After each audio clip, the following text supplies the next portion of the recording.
और ऐसा सहा। बुद्ध जी कहते थे ऐसा सहने मतलब ये नहीं कि मैं सहन कर रहा हूं। सहने का मतलब होता है ऐसा मन बना लेना कि मैं सहन कर रहा हूं, ये भाव मन में ना आने पाए।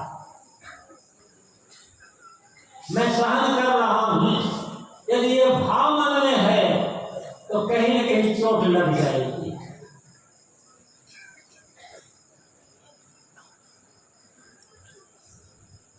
सहना क्या है ये समझना होगा। इस संसार में हर आदमी अपना अपना व्यवहार करत रहे हैं, अपना अपना व्यवहार कर रहे हैं अपनी अपनी समझ बुद्धि के अनुसार। ये प्रतिकूल है, ये अनुकूल है, ये हमारे मन का आरोपण होता है। न तो कुछ प्रतिकूलता है न कुछ अनुकूलता है। जैसा हमारा मन होता है, हमारी मान्यता होती है, हमारी अपेक्षा होती है, उस अपेक्षा मान्यता के अनुसार ही हमें लगता है कि इन्होंने सही बात कही, इन्होंने गलत बात कही, इन्होंने प्रतिकूल व्यवहार किया, इन्होंने अनुकूल व्यवहार किया। कोई अपेक्षा ही नहीं है, कोई पकड़ ही नहीं है मन में, कोई मान्यता ही नहीं है मन में। फिर अनुकूलता प्रतिकूलता सब समता। सहने का मतलब है हर समय समभाव में जीना।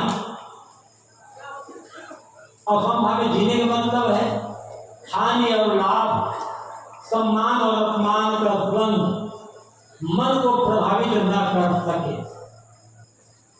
यदि मान और अपमान का भाव, निंदा प्रशंसा का भाव मन को आंदोलित कर रहा है तो इस सहना जीवन में उतरा नहीं है, अभी अधूरापन है। और हम इसी अधूरेपन में पूरी जिंदगी समाप्त कर देते हैं, सहना नहीं सीख पाते हैं। तो बाहर का भी सहना होता है और भीतर का भी सहना होता है। मुख्य तो सहना भीतर का है।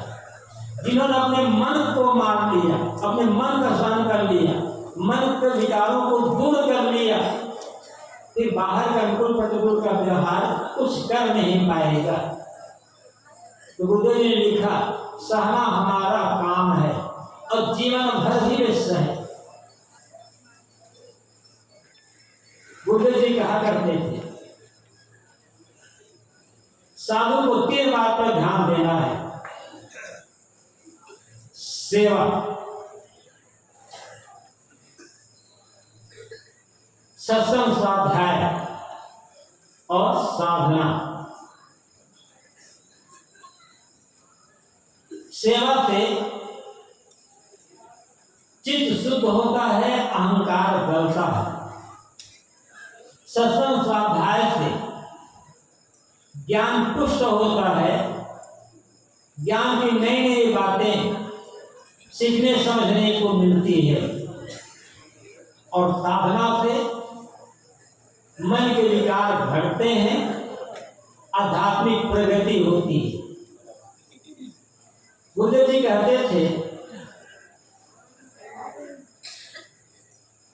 जिस व्यक्ति का मन, जिस व्यक्ति के शरीर के अंग सेवा करने के लिए फड़फड़ाता ना हो, मन में सेवक उमंग ना हो, वो साधु नहीं हो सकता है। साधु वह है जो हर समय सेवा के लिए तत्पर रहता हो। कौन सी सेवा? जब जैसी सेवा मिलने का अवसर हो, झाड़ू लगाने का अवसर हो, बर्तन मांजने का अवसर हो, पोछा लगाने का अवसर हो, भोजन बनाने का अवसर हो, या कोई भी काम करने का अवसर हो, किसी भी काम को करने में मन में हिचक ना हो। और छोटे से छोटे काम जिसे कहा जाता है, उस काम को भी बड़ी प्रसन्नता के साथ यदि हम कर रहे हो तो समझना होगा अब सेवा जीवन में उतर गई है। काम तो कर रहे हैं लेकिन मन में हिचक है, आप बहुत सिकोड़ करके काम कर रहे हैं, शिकार करके काम कर रहे हैं, तो सेवा नहीं, मजबूरी है। और मजबूरी में कभी मन मजेगा नहीं, मजबूरी से संस्कार शुद्ध होंगे नहीं, संस्कार शुद्ध होंगे सेवा से। छोटा काम और बड़ा काम कौन सा? जिसे हम छोटा काम समझते हैं उसे भी करने वाला हमारे जैसा कोई मनुष्य होता है। और जो आदमी छोटे काम को प्रसन्नता से नहीं कर सकता, वो आदमी बड़े काम को प्रसन्नता से क्या कर सकता है? नीचे तो ऊपर उठा जाता है ना। अब गुरुदेव जी ने एक करके दिखाया, तो उन्होंने कहा नहीं सेवा सेवा।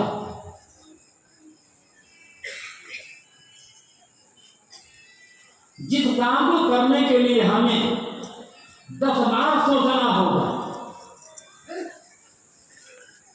अब अपने साथियों से कहेंगे भैया देखो तुम एक काम कर दो, कोई नहीं करेगा तो हम मजबूरी में करेंगे। उस काम को गुरुदेव जी ने बड़ी प्रसन्नता के साथ किया, बिना किसी को कहे स्वयं